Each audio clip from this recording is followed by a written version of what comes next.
All right, welcome in to Carps Corner, man. We got a lot of stuff going on here. A lot of stuff with the team up north to talk about. The University of Michigan, that's right. And I don't ever take pleasure in seeing other schools, especially within the Big Ten Conference, have issues. I don't think that that's a positive thing for the Big Ten. I don't think it's productive. It's something like, I don't know, man. I try to get a little biblical and maybe not take delight in others' demise or any issues they're going to have, because you know what? Those issues could just as easily be yours at some point in the future. So I try to avoid all that, but a lot of things swirling around up there at Michigan right now. And um, got NCAA investigations, Harbaugh apparently going to stay, can't out happy, different things that we're going to ultimately um, get into. And start off with this. First of all, there's some level 2 and level 1 accusations levied against Michigan and Jim Harbaugh. And a lot of them, I guess, come down to recruiting and some different things during COVID, which, I mean, I don't know. Like, I'm not going to get bent out of shape. People want to say, oh, cheaters, this and that. In the world of college football, where we're at right now, none of this stuff matters anyway. And so I understand, like, Iowa, were they working out during COVID and trying to do things? Were people maybe bending the rules in recruiting? Did Herm Edwards get caught up in some of that at Arizona State? I don't know. I mean, it's not impacting me one way or another. I don't know why these schools weren't allowed to recruit. I don't know why the NCAA put a moratorium on it. If you live in a state that ratcheted everything down, well, that's something that you have to live with and abide with the rules and laws within your state, no different than you would have any other way. If there was any other type of laws or restrictions that would impede your ability to coach or play any particular sport. So I don't get too bent out of shape about that. But I do respect Jim Harbaugh for this, and the fact that the NCAA wanted him to admit to what he was doing into a tier 1 offense with the recruiting allegations during COVID, doing things you weren't supposed to do, I guess, talking to players, whatever. And he said no. He said no. It was going to probably come with multiple game suspension, show cause, all these different things, this nonsense that they throw out there. I respect the heck out of Jim Harbaugh, because you know what? He looked around and said, look at the schools that have played ball with the NCAA and sat down and showed contrition and, hey, we're sorry, and this is what happened, and you know what? Here's all the information, and here's what we did. Please show mercy on us. Look at Ohio State that happened to. I mean, Penn State. There's some serious situations, accusation. I'm not trying to diminish it, but then you look at some of the schools like Kansas won national championship. Basketball, Bill Self, they're handing him to that with all this, stuff swirling around, which now with the NIL doesn't matter anyway. Same thing happening with LSU basketball. You look at what North Carolina did. You look at what Miami kind of did and just stiff armed them with regard to some of these allegations with different sports, and nothing happened. Nothing happened. And so if I'm Jim Harbaugh, I don't care what the university tells me to do. I'm not admitting to anything because they don't have any evidence otherwise. And if they want to suspend me or try to do that, I'm going to file a lawsuit against them, because that's basically what the NCAA fears now. That's all they fear is lawsuits. And that's why we're in the situation we are with NIL and transfer portal and everything else. Because instead of trying to make rules and be fair and try to adjudicate things in a timely manner, these things take forever. They've got the Keystone cops out there monitoring this stuff, and nothing is ever done in an effective way. And so what are we talking about right now? Like, I'm so done with the NCAA that this is what they're trying to enforce, instead of, hey, you're not allowed to recruit with NIL inducements. Can't be a recruiting inducement outside of the fact that that's just what's going on now, and they're just okay with it. And that's what I'm saying. If speed limits are up and no one's ever getting pulled over, there is no real speed limit because there's no enforcement of anything. And frankly, some of the things they've been trying to enforce are ridiculous.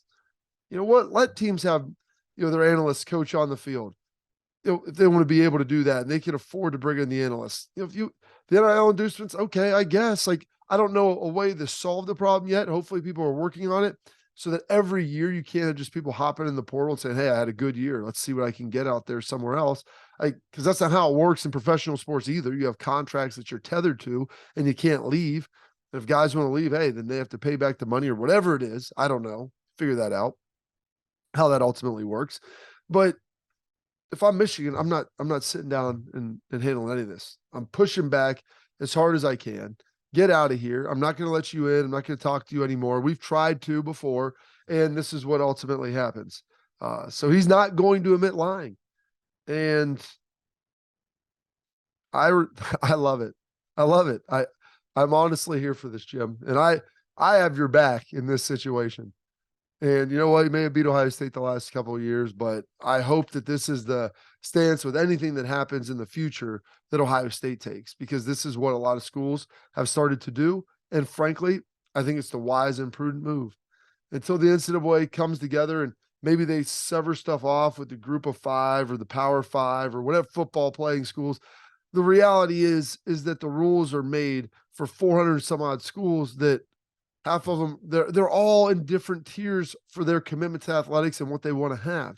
And so you need different rules for different schools, and you need different rules within these divisions. And hopefully get to that point here in the future, because it's utterly ridiculous what they're doing right now. And this is the stuff they're coming after the COVID recruiting police. You've got kids openly talking about, hey, I was committed to Miami, and then I committed to Florida, and then they didn't fulfill their $12 to $13 million obligation. So now I'm requesting release for my letter of intent so I can go back to Miami, because apparently they got money for me now. And that's, a quarterback that was being out there being recruited. So whatever. And this is the crap that we're worried about. Recruiting, meeting, talking on the phone, bringing a kid on campus. My goodness. What are we doing? I mean, save those for, if you're bringing in strippers and hookers and drugs and parties and giving them, $5 million in cash. Okay. And heck, I think some of it's even legal now. So, or not even being enforced. So what are we talking about? I mean, I'm done with it. But Jim Harbaugh is going to be back. And one of the reasons he said he's going to be back is he said you can't out happy. And so he's committed to Michigan. They're apparently committed to him. They're going to give him a new deal that, it's going to be a big one. And according to John U. Bacon, who's as tied in anyone, he's saying this thing should be, $9-10 million plus more money for your staff, plus more money for NIL, because that's one of the things a lot of the Big Ten and Northern schools are behind in, is this NIL. SEC is doing it pretty well. Some of the ACC schools are on board. USC, I think, Oregon has figured it out. But I don't know if Notre Dame and the rest of the Big Ten and some of the Pac-12 and Big 12 are quite there financially with being able to fund some of this stuff and bring these guys in. And there just might be a little bit of resistance, where it just doesn't feel right. I get it. If you don't want to do it, that's fine, but it's just a mess. And I'll keep pounding the drum on that NIL all day long, because that's the reality of it.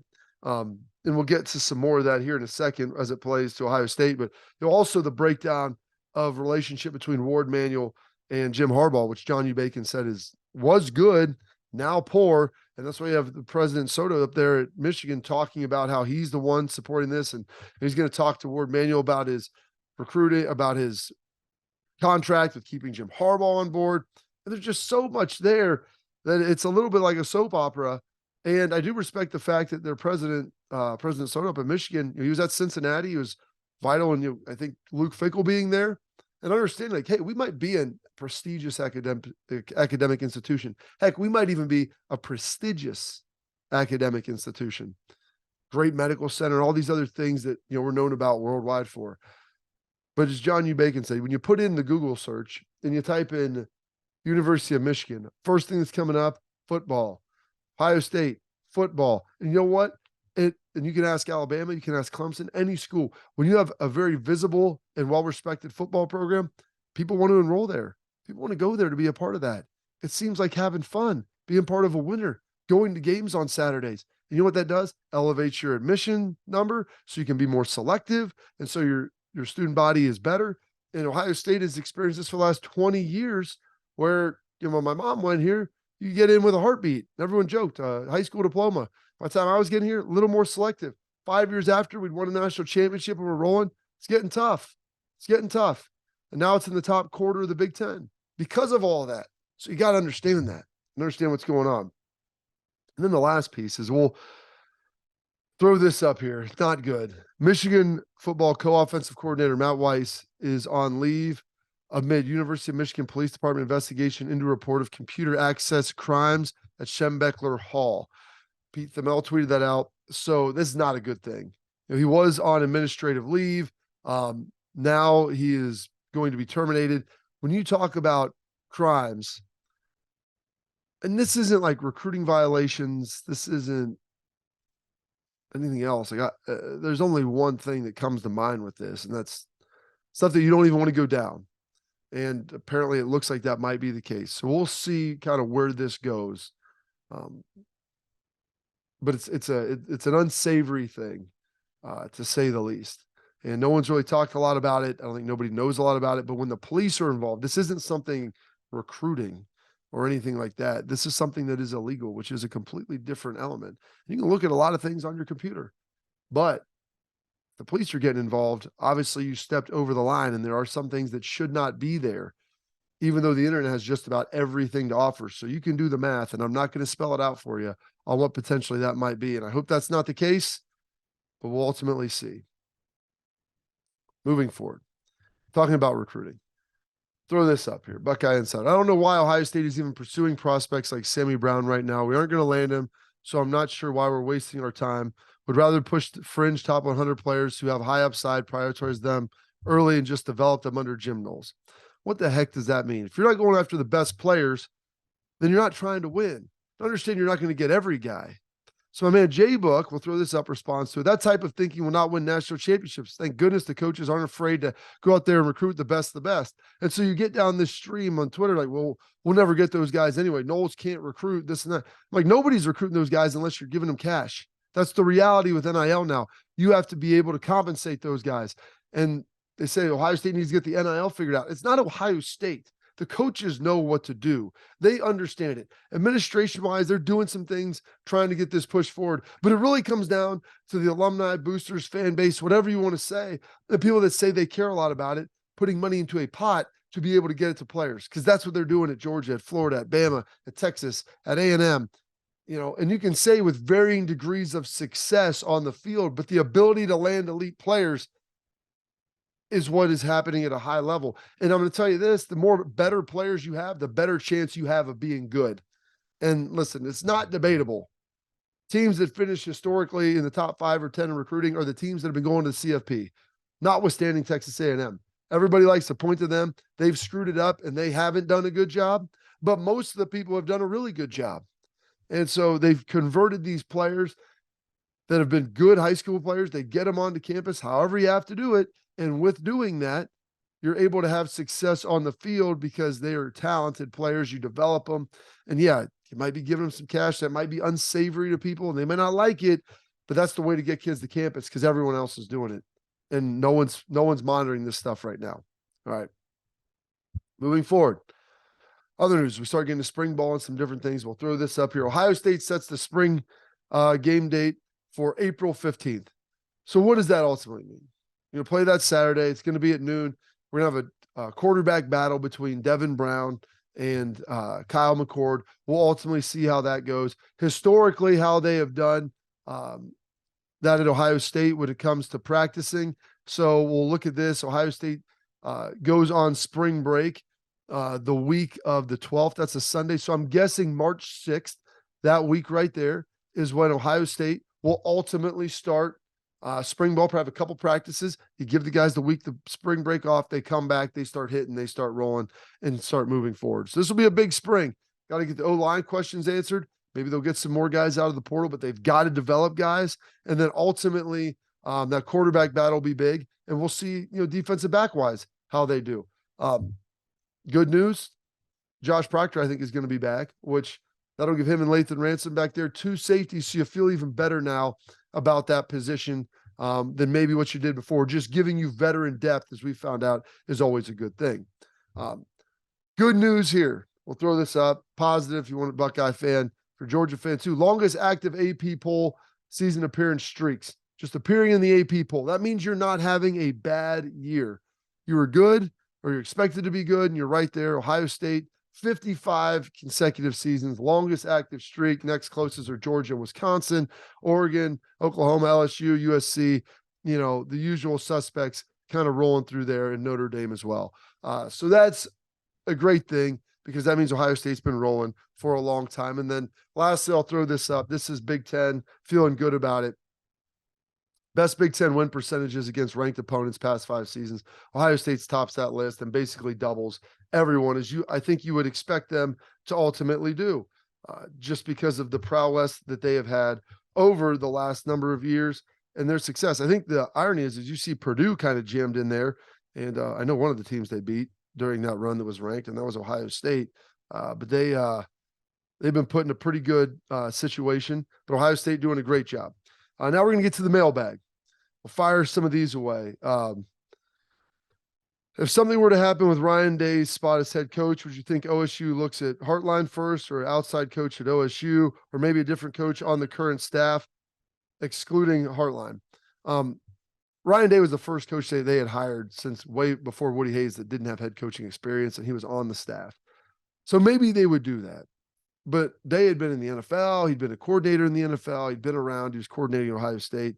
Brian just got that job. And I'm not saying that in a year or 2, 3 years, that might not be the case. But I think if just after 1 year, they'll probably look around, because you wouldn't want to coach with that much inexperience. The other coaches on the staff, Larry Johnson, I think there was a time it could have been him. He's probably looking more at retirement here in the next handful of years. Defensively, Jim Knowles, he was a head coach at Cornell, but he doesn't really have a ton of experience either. So I would think they'd probably go outside. You'd probably look at the guy they'd go after as one of their alumnus. You have Mel Tucker at Michigan State, Luke Fickell over at Wisconsin now, Marcus Freeman at Notre Dame, Matt Campbell's an Ohio guy out at Iowa State. So there's a number of guys I think they would look forward through, but I don't think Ryan's going anywhere anytime soon, and Hartline will grow and develop, and maybe he is the heir apparent. Who knows?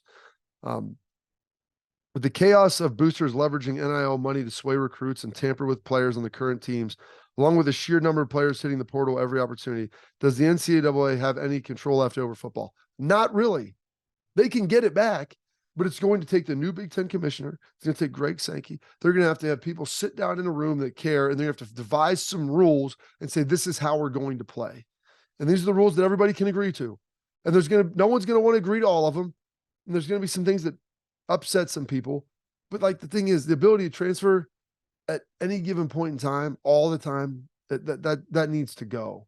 I'm for player movement and mobility, but at some point in life, you have to work hard and you have to push through some adverse situations to see light on the other side. People get hurt, situations change, stuff happens. That's what sports is supposed to teach. And so hopefully they'll begin to learn that and figure that out. What change needs to occur to get our offensive line recruiting energized? Missing out on some elite linemen. This needs to change. Listen, especially portal guys, it's all NIL. And a lot of the guys we missed this offseason, it was NIL related. They're getting big dollars to go places. Nobody wants to hear that. This isn't an indictment on Justin Fry. It's just, you can't compete with someone when there's a massive offer out there. And I wouldn't even ask a guy to change their opinion on that. Do you move Jones to center and D-Jack to left tackle? Is Fryer better inside at guard, or do they see what they can do at tackle? I think you let Fryer kind of cook at tackle. Donovan Jackson, keep him inside. Maybe move Jones to center, maybe not. I don't know. We'll see kind of how Matt Jones, what happens. And I think that'll be working inside, but I don't know if you want to move Donovan Jackson to tackle, when he's played guard for so long. Maybe he could do it. That's something they maybe toy with. I don't know. QB battle, we'll get into that. There's going to be a lot about that. Jimmy the alligator that was on McAfee, AJ was talking about. AJ had a pet alligator named Jimbo, and he grew that guy for a while. Maybe we left on a bowl game the second year we had him, and maybe he kind of froze to death. I say froze to death, meaning it got too cold in the basement of an unfinished campus house, and I think the cold kind of got him. Favorite beer, we used to drink a lot of Coors Light, Silver Bullet, man. That was kind of where we're at.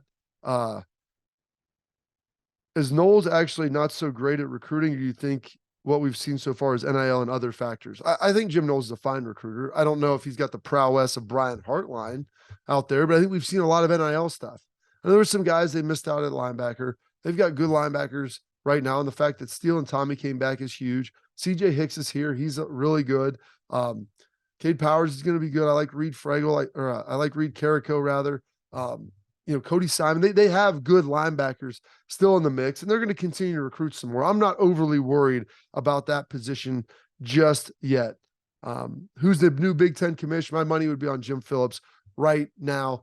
And so that's kind of as we sped through some of that. Thank you for tuning in to this episode of Carps Corner. Appreciate it. We'll have more mailbag. Please continue to subscribe, like, share, so we continue to grow this thing through the offseason. Have a lot of great stuff to talk about. Appreciate it, and talk to you soon.